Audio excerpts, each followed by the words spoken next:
Hi friends, welcome to JV aspirants YouTube channel GK and current affairs. And ఇంకెవరైనా మన ఛానల్ని subscribe చేయకపోతే తప్పకుండా సబ్స్క్రైబ్ చేసుకోండి. అండ్ ఫర్దర్ అప్డేట్స్ మిస్ అవ్వకుండా ఉండాలంటే బెల్ ఐకాన్ కూడా క్లిక్ చేయండి. అప్పుడే మేము చేసే వీడియోలు మీకు నోటిఫికేషన్ రూపంలో వస్తాయి ఫ్రెండ్స్. ఓకే, అండ్ ఈ వీడియోలో మనము current science and technology and ఎన్విరాన్మెంటల్లో భాగంగా క్లాస్ 3 అయితే డిస్కస్ చేద్దాం. ఇప్పటికీ మనం క్లాస్ 1, క్లాస్ 2 అలాగే మంత్ వైజ్‌గా జనవరి, ఫిబ్రవరి, మార్చ్ అప్‌లోడ్ చేయడం జరిగింది మన యూట్యూబ్ ఛానల్‌లో. ఆ యొక్క వీడియో లింక్‌ని మీకు డిస్క్రిప్షన్ బాక్స్‌లో అలాగే కామెంట్ బాక్స్‌లో కూడా ఇవ్వడం జరిగింది. ఆ యొక్క వీడియోలు కూడా చూడండి. ఆ వీడియోలు చూసిన తర్వాత ఈ యొక్క క్లాస్ 3 అనేది చూడండి. ఎందుకంటే మీకు సీక్వెన్స్ అనేది అర్థమవుతుంది ఫ్రెండ్స్. ఓకే, ఇదొచ్చేసి క్లాస్ 3. అండ్ ఇక ఆలస్యం చేయకుండా టాపిక్‌లకి వెళ్ళిపోదాం. ఇక్కడ ఫస్ట్ టాపిక్ వచ్చేసి స్వదేశీ ట్యాంక్ విధ్వంసక ఆయుధ వ్యవస్థ. స్వదేశీ ట్యాంక్ విధ్వంసక ఆయుధ వ్యవస్థ. స్వదేశీ పరిజ్ఞానంతో అభివృద్ధి చేసినటువంటి man portable anti tank guided missile, దీన్ని ఎంపీఏటీజీఎం అని పిలుస్తారు. ఈ యొక్క ఆయుధ వ్యవస్థ భారత అమ్ముల పొదిలోకి చేరనుంది.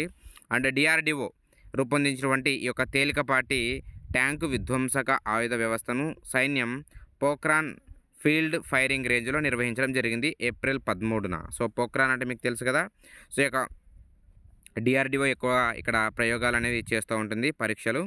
అండ్ భిన్న పరిస్థితుల్లో నిర్వహించినటువంటి ఈ యొక్క పరీక్షలో క్షిపణి అలాగే వార్హెడ్ విశేష పనితీరు కనబరిచాయని రక్షణ శాఖ తెలిపింది. మీకు ఎగ్జామ్లు ఏమని అడుగుతారంటే ఇక man portable anti tank guided missile ఆయుధ వ్యవస్థ పనితీరును ఇటీవల డిఆర్డిఓ ఎక్కడ పరీక్షించింది లేదా ఎప్పుడు పరీక్షించింది అనేటువంటి ప్రశ్నలు అయితే మీకు వస్తాయి ఫ్రెండ్స్. ఓకే, నెక్స్ట్ టాపిక్ చూద్దాం. డస్టెలిక్ 2024 విన్యాసాలు. మీకు ఎగ్జామ్లో ఇలాంటి విన్యాసాలకు సంబంధించి కూడా సైన్స్ అండ్ టెక్నాలజీలో భాగంగా అడుగుతారు. కారణం ఏంటంటే ఈ యొక్క విన్యాసాల్లో ఉపయోగించినటువంటి క్షిపణులు ఏవి, లేదా యుద్ధ నౌకలు ఏవి, లేదా హెలికాప్టర్లు ఏవి. ఇలాంటివి సైన్స్ అండ్ టెక్నాలజీతో రిలేషన్ అయినటువంటి కొన్ని ప్రశ్నలు అనేవి వస్తాయి. ఓకే, ఈ యొక్క డస్టెలిక్ 2024 విన్యాసాలు 5th ఎడిషన్ జరిగింది. భారత్ మరియు ఏ దేశానికి మధ్య అని డైరెక్ట్ క్వశ్చన్ అడుగుతారు ఒక్కోసారి. భారత్ మరియు ఉజ్బెకిస్తాన్ దేశాల మధ్య ఈ యొక్క డస్టెలిక్ 2024 విన్యాసాలు అనేవి జరిగాయి, 5th ఎడిషన్. అండ్ ఇవి ఒక మిలిటరీ విన్యాసాలు. అడుగుతారు ఎగ్జామ్లో, ఇవి మిలిటరీ విన్యాసాలా, నేవీ విన్యాసాలా, లేదంటే ఎయిర్ ఫోర్స్ విన్యాసాలా అని అడుగుతారు. ఓకే, 2023లో వచ్చేసి 4th ఎడిషన్ ఉత్తరాఖండ్లో జరిగింది. అండ్ తొలిసారి యొక్క విన్యాసాలు వచ్చేసి 2019లో జరిగాయి. ఓకే ఫ్రెండ్స్, అండ్ నెక్స్ట్ ఈ యొక్క ఇండియన్ మెటరాలజికల్ డిపార్ట్మెంట్ ఒక నివేదిక అయితే ఇవ్వడం జరిగింది. ఇవి మీకు ఈ యొక్క ఎన్విరాన్మెంటల్ ఇష్యూలో భాగంగా అడుగుతారు. ఈసారి మస్తు వానలు కురిసే అవకాశం ఉందని చెప్పేసి ఈ యొక్క ఇండియన్ మెటరాలజికల్ డిపార్ట్మెంట్ అయితే తెలిపింది. ఈ యొక్క దేశంలో ఈ సంవత్సరం సాధారణం కన్నా ఎక్కువ వర్షపాతం నమోదవుతుందని భారత వాతావరణ శాఖ ఐఎండీ తెలిపింది. ఆగస్టు, సెప్టెంబర్లోపు లా నినో పరిస్థితులు ఏర్పడవచ్చు. ఈ యొక్క లా నినో పరిస్థితులు ఉంటే ఏమవుతుందంటే ఈ యొక్క వర్షపాతం అనేది కూడా సాధారణం నుండి ఎక్కువగా వర్షపాతం కురిసే అవకాశం అయితే ఉంటుంది. ఓకే, ఈ యొక్క క్లైమేట్ చేంజ్ ప్రభావంతో దేశవ్యాప్తంగా ఒకే రకమైనటువంటి వర్షపాతం ఉండదు. కొన్ని చోట్ల బంగాళాఖాతంలో ఆ వర్షపాతం వేరే ఉంటుంది. అండ్ అరేబియా సముద్రంలో క్లైమేట్ వేరువేరుగా ఉంటుంది. కాబట్టి వర్షపాతం కూడా వేరువేరుగా నమోదవుతుంది. అంటే ఇక్కడ 1951 నుండి 2023 మధ్య 9 సార్లు దేశంలో సాధారణం కన్నా ఎక్కువ వర్షపాతం నమోదైంది. ఇలాంటి డేటా ఇంపార్టెంట్, చూడండి, మీకు ఎగ్జామ్లో అడుగుతారు. 1951 నుండి 2023 మధ్య వరకు 9 సార్లు దేశంలో సాధారణం కన్నా ఎక్కువ వర్షపాతం నమోదైంది. 2023లో 820 మిల్లీమీటర్ల వర్షపాతం రికార్డు నమోదైందని కూడా ఐఎండీ తెలిపింది. ఓకే, ఇక్కడ ఐఎండీ అనేది 1875లో ఏర్పడింది. 1875లో హెడ్ క్వార్టర్ వచ్చేసి మీకు న్యూఢిల్లీలో ఉంటుంది. అండ్ ప్రజెంట్ డైరెక్టర్ జనరల్గా మృత్యుంజయ మహాపాత్ర ఉన్నారు. Okay friends, and next topic చూద్దాం. ధూమపానంతో లోపాల పిల్లలు. ఢిల్లీ ఎయిమ్స్ పరిశోధకులు ఇటీవలే ఒక అధ్యయనం చేశారు. ఏంటంటే ధూమపానం వాడుతున్నటువంటి, అంటే సిగరెట్ స్మోక్స్ చేస్తుంటారు కదా, వాళ్ళల్లో కొంత అధ్యయనం చేశారు. ఆ అధ్యయనం సంబంధించినటువంటి అంశాలు ఒకసారి చూద్దాం. అనారోగ్యకర జీవనశైలితో పాటు ధూమపానం, మద్యపానం, అలాగే ప్రాసెస్డ్ ఆహార వినియోగం, సెల్ ఫోన్ విపరీతంగా వాడటం. ఈ మధ్యకాలంలో ప్రతి ఒక్కరు ఇది ఎక్కువ చేస్తున్నారు. సెల్ ఫోన్ విపరీతంగా వాడటం వంటి అలవాట్లతో శుక్ర కణాల, అంటే స్పెర్మ్ డిఎన్ఏ దెబ్బతినే ప్రమాదం ఉందని ఢిల్లీ ఎయిమ్స్ వైద్య నిపుణులు తెలపడం జరిగింది. సో గుర్తుపెట్టుకోండి, ఈ యొక్క రీజన్స్ అన్ని కూడా ధూమపానం, మద్యపానం అండ్ ప్రాసెస్డ్ ఆహార వినియోగము అండ్ సెల్ ఫోన్ విపరీతంగా వాడటం. సో ఈ మధ్య కాలంలో ఇది ఒక ఆరవ అవయవం, ఆరవ జ్ఞానేంద్రియంగా తయారైంది ప్రతి ఒక్క మనిషికి సెల్ ఫోన్ అనేది.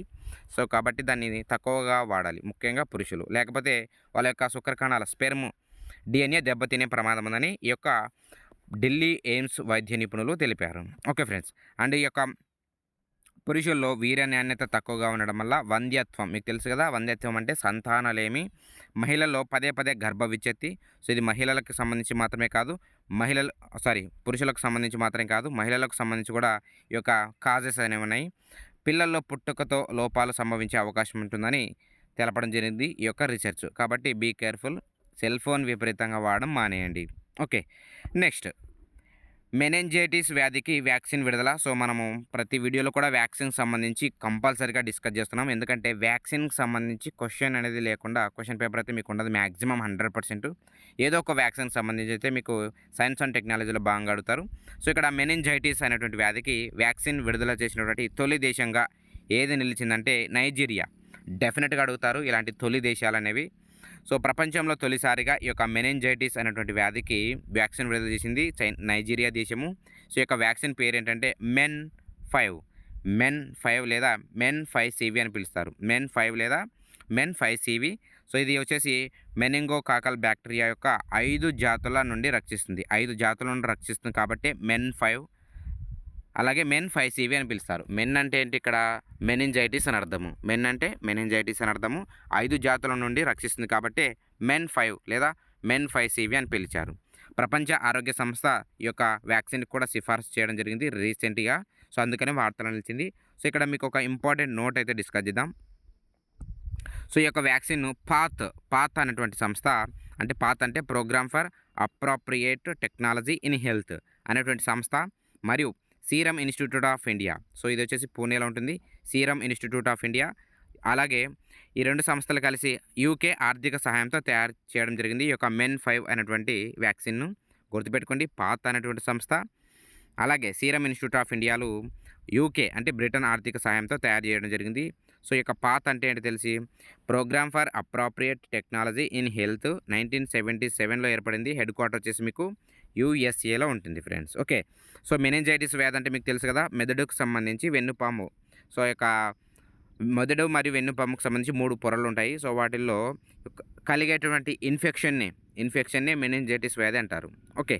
సో ఇదొక మెదడు లేదా వెన్నుపాముకు సంబంధించినటువంటి ఒక రకమైన వ్యాధి. నెక్స్ట్, సో రోడ్డు గుంతలను పూడ్చేటువంటి ఒక రోబో వార్తలో నిలిచింది. సో రోబో టిజ్ 3D అనేటువంటి company autonomous road repair system, ARRES అని పిలుస్తారు, arrays autonomous road repair system అనేటువంటి వినూత్న టెక్నాలజీని రూపొందించింది ఈ యొక్క రోబో టిజ్ 3D అనేటువంటి ఒక కంపెనీ. దీనిలోని కొత్త విభాగాల్లో ఒకటి ఈ యొక్క అర్రేస్ ఐ అనేటువంటి ఏం చేస్తుందంటే రోడ్లను పరిశీలిస్తుంది, వాటి నాణ్యత మీద కూడా నిరంతరం నిఘా వేస్తుంది, రోడ్లను నిశితంగా స్కాన్ చేస్తుంది. ఈ యొక్క పెద్ద గుంతల కోసము అర్రేస్ అనేటువంటి ఆల్ట్రా అనే ఒక టెక్నాలజీ కూడా రూపొందిస్తుంది. ఓకే. సో ఇంపార్టెంట్ ఫ్రెండ్స్, గుర్తుపెట్టుకోండి. అండ్ నెక్స్ట్ మరొకటి, అమెరికా మరియు సింగపూర్ శాస్త్రవేత్తలు రీసెంట్గా ఒక రీసెర్చ్ను వెల్లడించడం జరిగింది. సో ఏంటంటే ఈ యొక్క మొక్కల సెన్సార్తో రైతులకు ముందస్తు హెచ్చరిక. సో ఈ యొక్క రీసెర్చ్ను చేపట్టడం జరిగింది. ఏంటంటే చూద్దాం. మొక్కలకు ఎదురవుతున్నటువంటి ముప్పును చాలా త్వరగా పసిగట్టి రైతులను అప్రమత్తం చేసేటువంటి ఒక సెన్సార్లను అమెరికా మరియు సింగపూర్ శాస్త్రవేత్తలు ఉమ్మడిగా అభివృద్ధి చేశారు. మీకు ఎగ్జామ్లో అడుగుతారు ఏంటంటే మొక్కల సెన్సార్లతో రైతులకు ముందస్తు హెచ్చరిక జారీ చేసేటువంటి టెక్నాలజీని ఏ దేశ శాస్త్రవేత్తలు అభివృద్ధి చేశారంటే అమెరికా మరియు సింగపూర్ శాస్త్రవేత్తలు. Okay friends.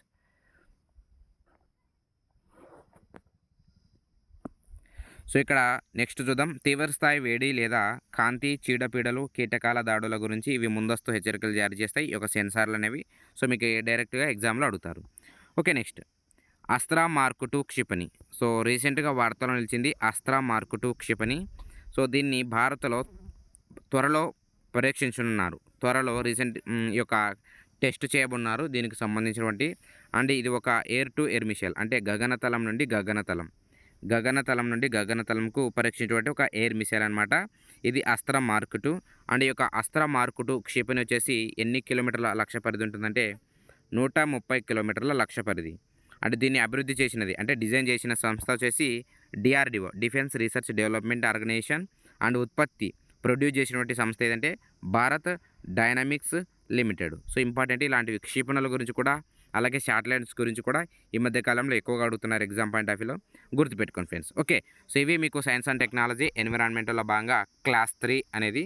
సో మీకు క్లాస్ 1, క్లాస్ 2 కూడా ఆ వీడియోలో లింకును డిస్క్రిప్షన్ బాక్స్‌లో ఇవ్వడం జరిగింది. సో తప్పకుండా ఆ వీడియోలను చూడండి. అండ్ ఈ వీడియో మీకు నచ్చినట్టయితే మీ ఫ్రెండ్స్‌కి కూడా షేర్ చేయండి. అండ్ మాకు సపోర్ట్ చేస్తున్నారు friends. And thank you for watching this video. Thank you very much.